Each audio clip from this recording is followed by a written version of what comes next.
Alright, everybody, we are the Game Specialists, and this is our second podcast. Today we have 3 guests. We have Brian, Juan, Danny, and Chicken. And today we are going to be talking about the upcoming Pokemon release of Sun and Moon. I'm not a guest, though. Well, no. He's not a guest, but that's besides the point. So, let's just start off. The main topic of today is Pokemon Sun and Moon, right? And we're going to talk about, is it going to revitalize the Pokemon franchise for new players, for old players that haven't played in a while, and will it bring new things to the table for, players that are long-term fans that have been playing nonstop? Is it enough to, keep shaking up the formula? Anyone want to take point on this? I think that it will bring back old players as well as new players. You're always going to get kids wanting to buy Pokemon. It's always going to, make sales. But I think with some of the things that they've added, like some nostalgia factor in there for people who played in the 90s, like the original Red and Blue. And so I think they're going to ride the Pokemon Go wave. Definitely. Yeah. Oh, yeah. Yes, because what I'm seeing is with the upcoming Alola forms of all of our old favorite Pokemon, like for myself, last time I played is Silver. Can we all just say what's the last Pokemon I played? I played Silver last. Ruby. X and Y. Omega Ruby. I've actually been buying them, but I haven't been finishing all of them. But I took a break actually after Ruby and Sapphire, so I'm the same way where it's it kind of died out for me. Okay, cool. Okay. So no one tried X and Y? I tried it. Yeah. All of them. I played all of them except for Ruby, Sapphire, and Emerald. Oh, those are the new ones. Was yours really Silver and Gold? Last time I played was Silver and Gold. That's the second gen. Yeah. Yeah, second gen. Wow. I've been playing forever. I thought it was. I haven't played in forever. He doesn't touch than I am. Yeah, so. It's new for me, and with them bringing back the Alola forms, they're definitely hitting a chord with my nostalgia, because it's like all my old Pokemon that I know and love in new crazy ways, like that Rattata with the mustache, super great. Or the Diglett with the cool hair. Oh my god, the Doug Trio, dude. Oh my god. So with the Alola forms, you think it's going to add a new edge to the game? Yeah, they're twisting up the old forms, giving them new typing. And then a new design, so that adds for competitive players. That adds a lot of new elements, and like you mentioned, the nostalgia factors there. I think it switches up the competitive stuff too, because every now and then they would go back and every new iteration of the games they change up the typing. Like they made Jinx Fairy, when they made Fairy type something else, but now they're taking a Pokemon like Vulpix, it's always fire. It's always been a fire psychic type, and now making it ice fairy. So I think it's gonna switch it up, especially the move base and everything. So what's Aloha? What's the difference with all that? It's a region. Oh, region. Okay. Yeah. First one was Johto. When it first came out, I was thinking about Orange Islands a lot too. The Orange Islands, it was that weird space between. Was it the Johto League? It was before Gold and Silver. It was kind of the lead up into it. Yeah. So what it was is after Ash lost the Pokemon League, he took his Lapras. His Lapras, and he was riding around between these islands. They called the Orange Islands, and instead of there being traditional Pokemon gyms, there was kind of like pirates. No, the gyms they didn't just have battles. They had to like work with their Pokemon and these gauntlets. Like they had to make like a sledding. There was like a sledding challenge. Yeah. And he actually won the Orange Island League. Like he beat. He's ever won. And he took it home to his mom. And he was like, "Mom, I fucking won. I'm the best. I'm Pokemon Master." Keep your father around. This is why I drink. Oh, and she just uses it as a weight, like that ass. It's a shake weight. I was also gonna say something that you said with Ninetales. That's something I also like coming from Red and Blue, Gold and Silver. Is originally I always liked Sandshrew and Sandslash, but they were when you first had them, they didn't really do much. Yeah, they were kind of boring, but they look cool. I like them, Yeah. So now seeing them with this really ultra cool ice kind of look to them, that's also something to add to a Pokemon I already like. Aren't most of the Alola forms dual types now? Depends on Meowth might be dark only, if I'm not mistaken. Sassy Meowth? I think for the majority of the other ones were dual type. I'm not sure about Sandshrew and Meowth, but I think the other ones had dual typing. I think that's what they do now in general with every Pokemon. It's once you hit its final evolution, it's dual type. Just for competitive play, I want to say that's true for all of them. Yeah. Also, you go for it. Are they gonna have the original Pokemon too? not in the game. No. I think you can't find them in the game, but pretty much you can trade them over. So it's kind of like silver, right? So silver and gold, where you could have the old Pokemon if you trade them. No. Well, what they did last year around this time, they re-released the digital versions of Red, Blue, and Yellow. And the special thing about those is that at any point actually, you just buy the Pokebank account, and you can upload the Gen 1 Pokemon to the Pokebank and then transfer them to a new game. Yeah, because the Alola Pokemon, they're cool, man. Like that's what sparked my interest with this new game, because I had lost complete interest in Pokemon. I didn't give two shits, except for Pokemon Go, but that's a whole nother story. I didn't give two shits about Pokemon, and then when I see all my old favorite Pokemon, like, in these new forms, I'm like, oh, what's this? And I started doing research, and then here we are with the podcast. Like, this is really interesting. And do you guys have, like, a Alola form that you guys are looking forward to from your old favorite Pokemon? Yeah. Oh, I already said that. Also Executor. All the memes. All the memes are exactly. I think a lot of people are just gonna capture him just for the fun of or how funny he was. Yeah, exactly. How's he gonna fit in the screen? I think that's part of the joke. Yeah, it's just his neck. Yeah. Well, the camera rotates now. It used to be fixed on the back, but now the camera rotates and stuff. You ever play Pokemon Stadium? Yeah, I play Pokemon like Stadium. that. It's like that. Yeah. I like Mud. Have you seen Alola Mud? Yes, it looks so cool. No, I haven't. Yeah, it looks super It looks cool. like real life pollution. I like it. Man, I It looks like LA. Although the Alola Persian. Yes. Big old fat head. I like they made a Garfield dark. It's so perfect. What's another Alola form that's like really, really cool? Doug Trio. Oh my god. Also, Raichu, kind of like surfing Pikachu, himself? Raichu. Yeah. He's so radical. Yeah. Chabra. Yeah. Did you see a Z move? Yeah. No, it's a Z move. He like goes up on his tail and makes a big thunder dive into it. Also, all the Z moves are pretty like insane, like with Snorlax and like really intense. All of a sudden, it's like a kiddie game, and then you see like it gets very like violent, kind of, you know, or cartoon violence, I should say. Yeah, I like the like Power Ranger poses. Yeah. It's like What the fuck? I haven't seen none of this. I thought you saw Snorlax's Z move. They're just throwing out gang signs all good. Like you showed me these pictures. Like all I knew was like it was Executor and fucking Z moves are like you ever play Final Fantasy? Yeah. You know when they summon, you know they do summons. It's like that minus a summon, but it's like a cinematic move. Okay. Yeah. So it's like. But they're not just attacks. Like some heal you, some like Eevee's. It like summons all the other Eevee forms, and they like give it like attack boost, defense boost, special defense. Yeah. And then Snorlax does a fucking nuke bomb. So it's like a finisher, basically. No, it adds another level to combat. I was watching a video today, and they're mentioning you could combine some regular ones, some generic moves to your Pokemon, and then link them with a move. Like I was mentioning earlier, the belly drum thing. Yeah. What it does, it cuts your HP. Was it a half or to a third? But it maxes out the Pokemon's attack stat.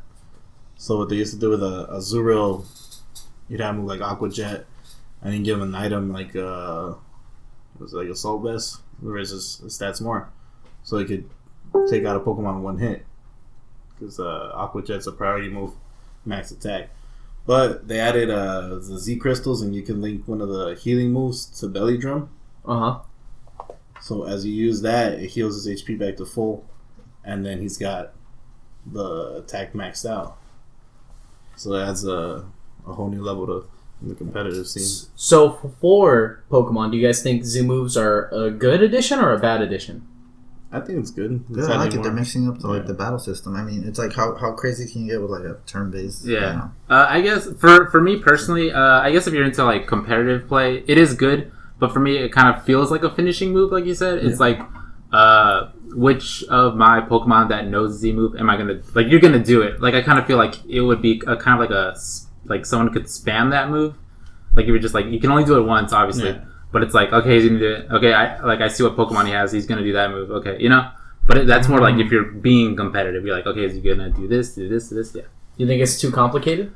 For me, personally, I think it is because like I'm one of those people who just plays for the story and to see all and capture all the Pokemon. When it gets into like global link and like trading and stuff like that, and it's like you're doing calculus at the end of the day where it's like okay, he has this one. If I do this move, he's going to counter, he's going to switch out. It's like too much thinking for me, but I know other people like it, so that's for them. You know? That's what's really daunting for me as a person that's only played up to Gen 2. Yeah, exactly. Because, like, I have to learn now these Z moves, then I have to learn these Mega Evolutions. I know that's a thing, but fuck if I know. I have no idea what Z moves, what Mega Evolutions really are. I think that's the sort of minor compared to the actual battle system. Exactly. You're saying it's not turn-based anymore, right? It is. It is turn-based. The competitive battle scene, there's effort values. Every time a Pokemon makes another Pokemon faint, the other Pokemon will give it an effort value. I think it's for every 4 points, something like that. You get 1 stat point, and it can have a total of 255 EVs to 2 stats. Mm-hmm. So then you got to factor in nature, and then besides that, there's inherent values where it gets extra stat points from the parent. That's the complicated stuff. Mega Evolution is basically just like evolving it temporarily in battle. Yeah, that's why I think it starts to get like too complicated for casual people. Like kids aren't really going to be doing that. They're just like, oh, that one looks cute. Oh, that one looks cool. I'll capture that. And like, oh, what's nature? I don't know. I don't know how any of that. But that's fine because like I don't have the time to be doing all that stuff. Yeah. Oh, this one's quirky. Yeah, that's how I feel. So like, because I know myself, I'm a really competitive gamer, so I know like once I get into it, there's gonna be a high learning curve, but. How is the competitive scene? Is it like ridiculous? One thing I was going to say is something really helpful that they added is when you are in a battle and you have your moves right there, it'll actually say like effective, super effective, not effective, which is like oh my god, very helpful because like even me, I know a couple of things, but I'll go to my brother and be like, hey, what's this type good against this type? But here it's like and they're just like think about it. It's just like do that. Psychic beats fighting. No mind over matter. Yeah, it's a little bit cheating because it's like it's there in front of you, but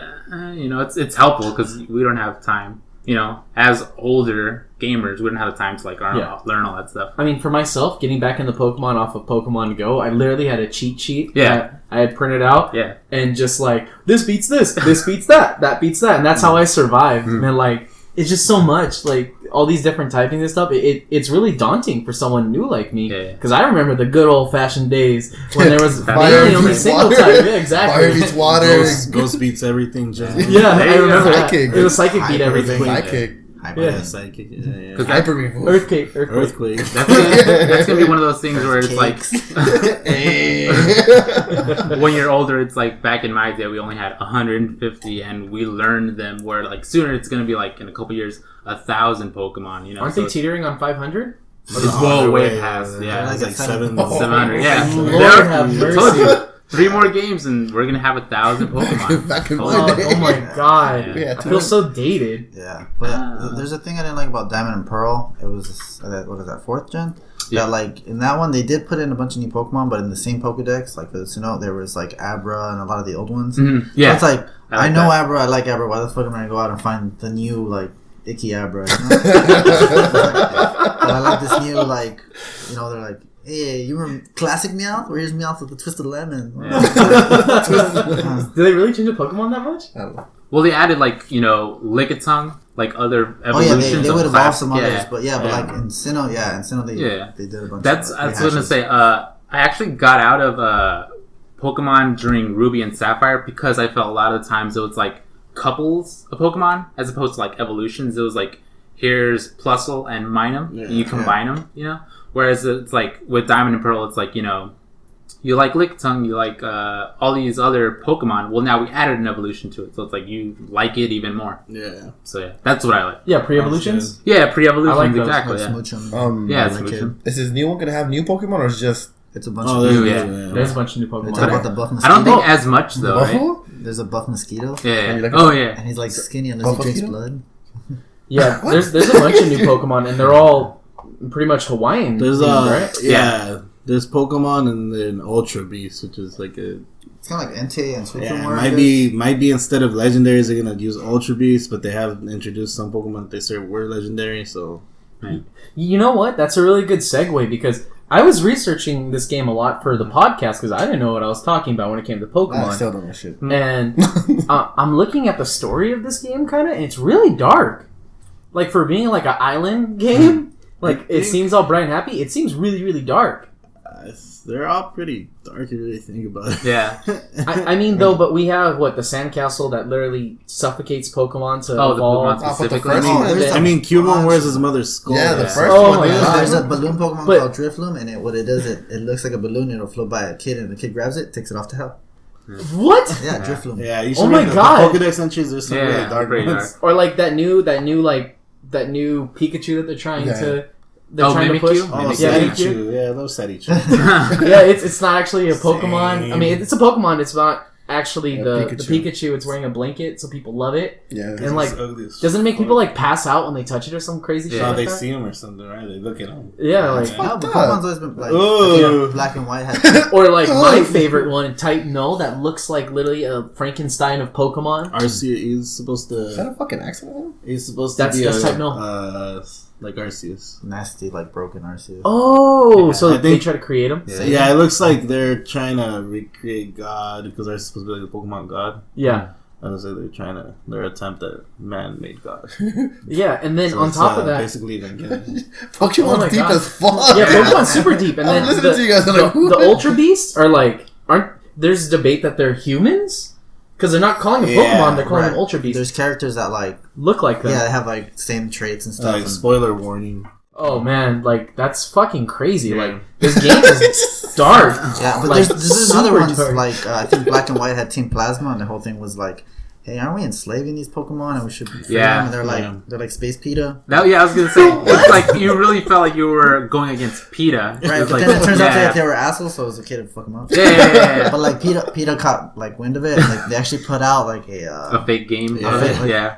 And it was just Pokemon are mutilated. And there was a Sea Otter one and it had no skin because they take for the pelts and stuff. Yeah, and the moves were bash his head in or something, and then there was blood everywhere. But then they got a cease and desist from Nintendo. I'm glad they did. Yeah, it was a fake game. Yeah, a fake game that it was called Pokemon Black. So it was called Pokemon Black and White. The game. So they call it Pokemon Black and Blue. Yeah, and there was just all these little Pokemon. Why not white and gold and stuff? This too. Oh my god! Pokemon's dark, guys. I didn't even know that. Well, yeah, even Ruby and Sapphire, it's those teams were trying to drown the planet or the Bloods and the Crips. Yeah, well, no, I would say that, but wipe away the Earth. You know, bitch and the oh my god! Pokemon till I die. It would bring the game. That is fucking crazy. I'm just trying to determine whether or not I want this game, and I hope this podcast helps other people determine if they want it too. The things we're talking about. It's gonna be good. There's a lot of new features, and then there's features for returning players and people who haven't played in years. Yeah, there's something for everybody. If you just want the story, it's a good story. They put a lot of effort into it. They're all interesting. I've never played a Pokemon game that had a good story. Yeah. And I think they're taking some mechanics and switching them up. The gym battles aren't regular gym battles; they're gauntlets. You have to go and trials and stuff like that. You have to collect stuff, and at the end you fight the I guess he's the big Kahuna or some shit. Yeah, Kahuna. I think that a lot of people like Red and Blue, but more so Heart Gold, Soul Silver, the second gen, because it's a true sequel in a sense that you're playing that league, those set of gyms.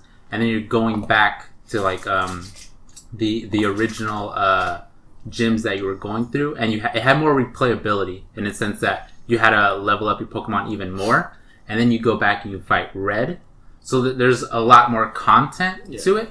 And I think with this one, with Sun and Moon, it's also very dense. I was gonna add on how even if you're not into the competitive aspect of it, you can try to collect the Pokemon, or you can take care of your Pokemon. There's this part to it where you can brush them. If you're into that kind of stuff, you can really create an attachment to your Pokemon. You can beat them. 10 dogs.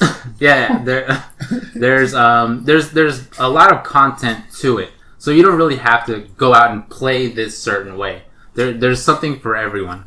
That's why I think if anyone picks it up, you're gonna have a lot of hours to put into it. How about that I heard there's something new with IV training. It's not about breeding anymore. You can literally train it up. Does anyone know about that? Nah, yeah, I heard about it. I haven't read about it yet. On the last 2 generations, it started with the X and Y. instead of having to get your EV points strictly through battle, and then they did Pokerus manipulation and item. There's certain items that raise them. Instead of doing that, there's a mini game that you could actually play to raise their EVs. That sounds fun for me. Yeah, it is really tedious. Like you go out and kill like 100 pat rats or something for an attack. Like, is that really how you used to do it? Yeah. I never played. That sounds fucking awful. Yeah. That's why I never got into it. But like I remember playing, even if you played like the first games, if you ever did that cheat with the rare candies where you can multiply infinitely, like the Pokemon that you just picked up and just like shoved them full of rare candies weren't as strong as the ones that you took on your journey and like leveled them all up. Shove them full of red candies.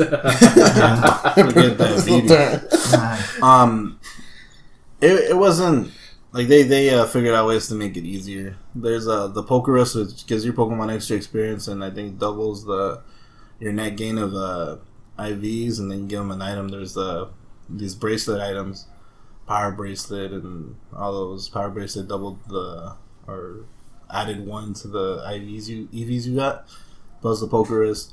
So you're netting 4 or 5 points per battle. And then you do what was like 20 battles, something that's to max it out. So that doesn't it got easier. Okay, but it's not as tedious, right? I heard it was originally like breeding is the only way you could do it. No, so what? Like okay, so you have a Pokemon, and you catch it, and it's got a nature, and that nature affects its stats. Also, it's got like inherent like things that it's good at. So those are the IVs, and then things you kill with it are the EVs, and that affects your overall outcome. So like, you line up 10 Pidgeys, they won't battle. Pokemon don't kill each other.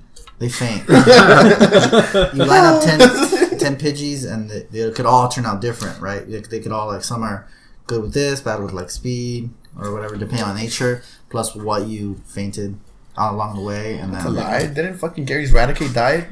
Yeah. That's not confirmed. It's confirmed as fuck. That nigga never came back. I watched my game theory. That's not confirmed. If you read the Pokemon manga, there's a lot of there's a time where in the Charmeleon where he cuts through the Arbok, I think. No, like, it spins for Alligator. Yeah, he just tore one of the Arboks. Yeah, it's fucking tight. Yeah. Oh, you fainted. So faint. He's in 2 halves. Let's go to the Pokemon Center. Take me, fucking fool. I can't feel my legs, Trevor. You just fainted. I'm talking. Do it. Eat this berry. Don't get fucking berries to the doctor. There's no doctors, there's just nurses in the Pokemon world. That's fucking terrifying. In the anime, there's a doctor, right? There's one doctor. Professor Doctor. Professor Doctor? Professor Doctor. He's only a doctor because of his PhD. I got my PhD in art history. Oh my god, dude. That's fucking gruesome. Yeah, there's a lot of... You need a potion, doctor. Oh my god. There's a lot of instances like that in the manga. I really should get back into Pokemon. Yeah. Holy shit. Pokemon sounds tight. I thought it was for kids, so I stopped playing. Oh, because you're so fucking mature. I have facial hair now. I got pubes now. I don't need Pokemon. That was like... That's what I thought, though. I mean, whatever. I do remember, like, being in middle school and like, oh, you still play Pokemon? Yes, bitch! You're not supposed to me! Oh, what's up, guys? One thing I read about when I was doing my research on this was the hacking community. How awful is that? Is that really like? Oh, it was rampant. Our friend Christian, he's got a perfect. He's dropping the name right now, so he knows. He watches the songs. Evil Chris? Yeah, Evil Chris. There you go. This is good, Chris. This is good, Chris. We have an evil Chicken. Chris. His name is Chicken. That's chicken. But yeah, he has some hacked Pokemon. The perfect IVs and full EVs in the perfect spots. Yeah, so like, but Game Freak and Nintendo are catching on to it. So like, some games, you can ban them online and stuff, but. Before it was you can get like a Game Genie. There was literally an app where you could create. That's what I thought. Perfect fucking stat Pokemon and then transfer it to your game. Yeah, it sounds fucking awful. Like I would hate that, and I hear that it's like everywhere in the online community. Like you can't play like more than 5 games without running. Right now, I think currently, since it leaked, there's a lot of people that got the game early, and then that's exactly what I read. Yeah, there's on the Wonder Trade, people are getting shiny starters with perfect stats, Jesus Christ. The shiny legendaries with perfect stats. Yeah. That's not even a thing, right? They shouldn't be. Yeah, it's not possible. Yeah. There's because in the Pokemon game, for the most part, there's certain legendaries that you can't catch. Unless there's a special event. So you download a ticket at a special event to use the event in game. Like there was one for Black and White, I remember, at the Cerritos Mall, and they set up a bunch of stations. And this was for Black and White. They set up a bunch of stations. You had to collect all the stamps, and then you went to a lottery, and they were giving away three Pokemon. And I think it was like Genesect and Celebi and something else. And they would spin this wheel, so everybody would walk away with a different shiny Pokemon. Woo! I mean, it's like that's pretty cool. Yeah, but price is wrong. For me, but it's like how many people can go out and like drive? I had to drive to Cerritos. Yeah, that's the problem. Is like going to these places or like being in a populated city, a big city. Where but it makes it like the legendaries rare and like special. You know, I think that's cool. Yeah, I agree with you on that. Because in competitive battling, the legendaries have the highest stats. You know, unless there's in the competitive scene, it's by tiers. It's uber, overused, underused, Lift. never used.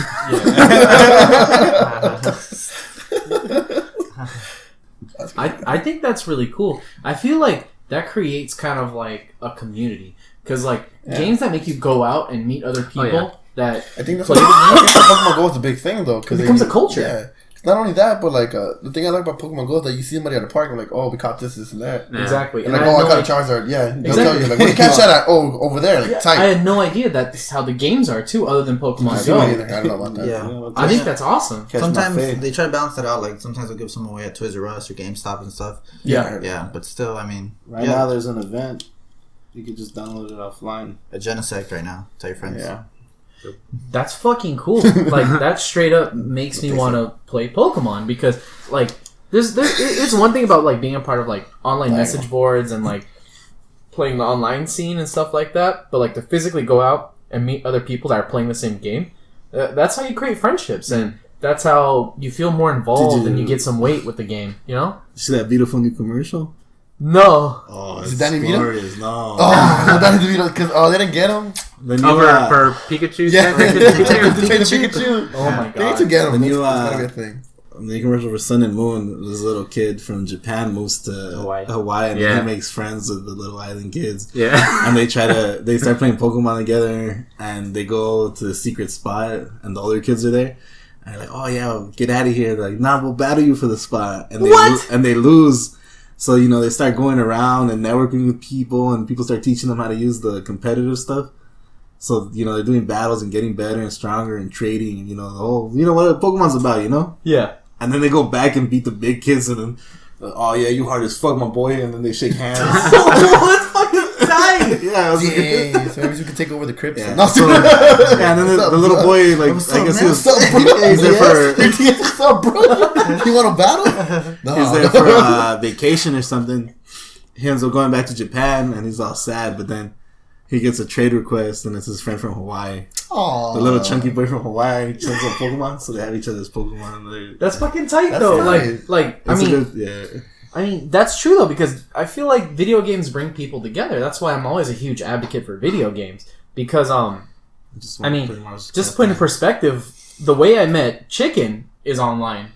Gears. No. Yeah, that's how I met you. I met you with one, and we're like, "You like Gears?" We bonded. That's not when I met you. I met you online when we first played Gears, and that's how I knew of you. Punch him in the face for lying to me. Right?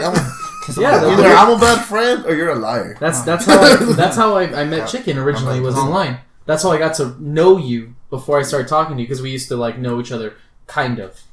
And I find that interesting because it brings people together, and that's why I think gaming's a fucking beautiful thing. Mm. And Pokemon, more so than anything else, I feel like could bring people together because it can be very interactive. I think exactly. I agree because we saw what happened with Pokemon Go. Because even then, it was like if it's any other video game franchise, like if they did something like that, you'll get like a couple people, but you'll mostly have to like go on forums or like online. But with Pokemon, a huge thing like Pokemon, you go like there was that whole summer of this year where it's like you saw kids like Pokemon Go. Pokemon Go. Exactly. Like even adults, like they're playing Pokemon Go. Exactly. And that was awesome. That was awesome. fucking sick. Like, yeah. It just sucked that like, hey, go over there. It was over before it began, kind of thing. It's gonna start back up. It's gonna start back up. Gen 2's coming out. Gen 2's coming out? It's in the coding. Yeah. And then when they start dropping legendaries, I know we're gonna be there for sure. Yeah, actually, I'll re-download it because I deleted it. So stop you guys. I mean, that's what I like about the Pokemon Go. It's just that it brought people together. So like you go to like a gym or go to a certain spot, and then you talk to people like, oh yeah, Pokemon. Exactly. That's how I talk to people, by the way. So, Pokemon, yeah. So why in my house?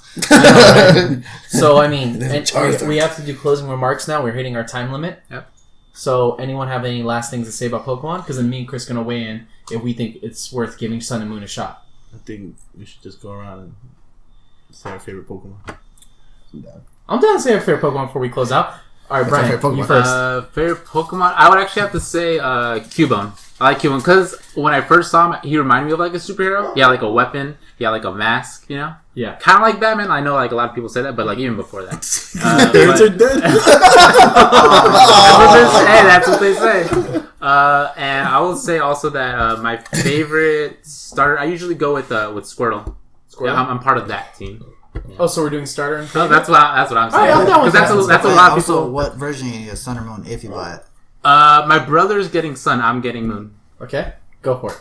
My favorite starter is Totodile, the Feraligatr. Oh, yeah. He's cool, but giant. Not that cool. He's a giant alligator. Yeah. What? And, only when he evolves, cause it's like my height, dude. When he evolves, yeah, he's tall as shit. And then my favorite Pokemon. Any fighting type. I think Machamp. Sock. Sock. It's this little Pokemon with a gi. Oh, Sock. I think he socks people. Is he on there? He probably is. Yeah. I think so. Yeah, but it looks like actual like he's karate. Yeah, he's karate wearing like a guy. gi. Yeah. There's a karate one and a judo one. Yeah. Okay. Danny? My favorite Pokemon would probably be Rout's Melville form, Glade. I showed him to Nick once. He's like, that looks dumb as fuck. He's like psychic fighting. It looks fucking tight. But my starter, I always pick Charmander or the fire type. Even though we got Bones with like Tepig and Chimchar. And, water type all the way forever. Yeah. It's because you're a girl. How about the new one? The new one. The Right? new one. Ooh. Alright, go to. No, go keep talking. What's your favorite Pokemon? Well, I gotta think about I'm it. getting Sun. You don't know? I was just talking about the starters real quick for this generation. You wanna? Yeah, let's talk about our starters. Go for real it. quick. We can make the podcast a little bit longer. For this generation, finally the water type Yeah. was the bad one. But at the beginning, people were starting to hate it too. I like Popplio. He's Yeah, But I can see as other two evolutions, they probably girl. Popplio's my favorite out of all the starters. I like Popplio, but his evolutions they made him really feminine. Yeah. Which normally is not a problem, but it was like the starters are always like real neutral. Yeah. Like that's an alligator. You could have either set of genitalia, but this one got a skirt on all of them. That's bullshit because Fennekin was like, I had a boy Fennekin and then I like grew a dress and I was like, God. But it was a wizard. It was based on a wizard. The cat one. The cat one was really Fucking luchador. That's tight as fuck. Yeah, that's Litten. That's I'm getting Litten. Yeah, for sure. You see his fire, like his hairball. He throws like a fire hairball. So wait, you're getting fire. You're getting water. Yeah. I'm actually getting. I'm getting Rowlet. Oh, really? Because he has like a hoodie. I've seen it. And he has like little drawstrings and like a little bow and arrow kind of thing. That's fucking tight. I like that. So for starters, which one would you do, Chris? I don't know what any of these Pokemon. Would you do water, fire, or grass? I mean, I always go with fire. Fire? Yeah. I always go water. I always go water. Lit. But this one, I would switch it up for Litten because that final evolution is fucking tight. He shoots fire out of his championship belt. And I'm so glad it's not firefighting like all the other ones. I'm glad it's fire dark. Infernape? Come on, the fire dark's nice. I love Infernape. It's got monkey problems. That's the only one I thought about not getting the water one just because. Yeah. It's fire monkey. It's that's fucking tight. Yeah, don't get me wrong. I'm always alright. I'm gonna say since Chris doesn't know it yet, my favorite Pokemon is Blastoise. It will always be Blastoise. I have it hanging in my car. When I play Magic, it's my map. Blastoise is my favorite Pokemon, hands down. And that goes to show that my favorite starter is always Squirtle. Well, Water. I like water. Blue starter. You know. The blue one, dog. I like how it tastes. And then what's your favorite Pokemon? Jolteon. And your starter? Fuck. I was gonna say Mudkip. Agumon. Yeah. Mudkip. I would say Like a Mudkips. close second for me. I fucking love Sudowoodo. Oh, yeah. I love that shit. I just wish to give Sudowoodo a Mega Evolution. Being big ass. It'd just be him, but bigger. Just him and Kangaskhan's pals. Oh god. Which is that fucking blue one that Team Rocket had? And you just go sideways? Wobbuffet. Wobbuffet. Blue Sudowoodo. Sudowoodo. Wobbuffet. Wobbuffet has a weird ass Pokemon description too, because you know the whole thing you see, that's the tail, and the black part is the actual Pokemon. It's got the eyes. Yeah. Oh man, I enjoyed this podcast, guys. So that was our closing remarks. Now, what I gotta say is the whole point of this is to us to talk about Pokemon, discuss it, so that we could either educate people that were thinking about buying it, or educate people that had no idea there was a new Pokemon coming out and it's worth getting. I know. And now we're gonna discuss, me and Chris, are we gonna get it? Because we have been out of the loop for a while. So Chris, are you gonna get this one? Do you feel like you want to get this one? I'm poor. If you had the money, would you get this one? Did that convince you to get it? Actually, yeah, it did convince me. Just for the fact we'll start. We're gonna put up a GoFundMe to buy Chick and a copy of the Sun and Moon. You guys want to pitch in? Leave a comment if you want Chick to get Sun. Like it if you want him to get Moon. The guy at Inglewood Swami has it a day early, cheaper, $10 cheaper in retail, no tax. All right, and I'm for sure gonna get it this time around. I'm gonna get Moon. This is fucking tight. Everything you guys told me convinced me to get it. I feel like it's worth getting this time around. Yeah, it sounds really good. I don't know about the competitive scene because it seems way too much drama for me with the hacking. No, not the competitive scene. Doesn't interest me. It's just I think the competitive scene between us is what interests me. I'm gonna get it this time around for sure. I'm gonna get it this time around. You guys definitely convinced me. Yeah, I think we should fight after every badge or something. That'd be tight. Yeah, we'll do battle royale. That's another thing. I'm down with that. I'm for sure getting. That's it what this I want. time. Like I know the competitive scene is pretty broken now, but if between us, it won't be. Yeah, they have something. All right, guys. So we had a little bit of technical difficulties, so that's why it cut off so abruptly. But we're gonna finish it out now. Close it out. I would say this was a pretty successful podcast. I enjoyed it. You guys convinced me to play Pokemon now. You convinced Chicken to play Pokemon, and you know you might see some Pokemon stuff in the future from our channel because this is a new, I guess, dynamic for us because we don't have any Pokemon fans that we know of as of now. So hopefully this branches out, and we are looking forward to playing this new game. I'm probably gonna do okay. We'll see what happens. Probably gonna suck ass, but okay. We have our resident Pokemon experts to help us out. When is it coming out? Comes out the day before this podcast. The day after this podcast airs, coming out November 18th. So everyone get that shit November 18th. What is it? So the 17th. This is gonna be the 17th when we launch this. So this is gonna be pretty cool, man. Like this Pokemon game definitely looks like it revitalized the series for me. Do you feel like it revitalized the series for you? I mean, I have to play it to find out, but I mean, it seems really interesting. So yeah, seems like it might. I mean, I won't buy it. So. Somebody hit Chicken. All right, so guys, if you enjoyed this podcast, if you learned a few things about Pokemon, if this inspired you to buy Pokemon, let us know in the comments down below. This is a little bit of a longer podcast. We definitely enjoyed this and felt much less rushed. So if this is a good length for you guys, let us know in the comments down below. Let us know if you like this type of video because we need help knowing we're going in the right direction. So please do your best to like, share, and comment on this video to let us know if you're going to start playing Pokemon, if you enjoy this content, and if you want us to continue this direction for a game specialist, okay? You guys have a great day, and peace out. Before we head out, we got to do the honorary check. All right, cheers, guys. Cheers. I know you said not to click.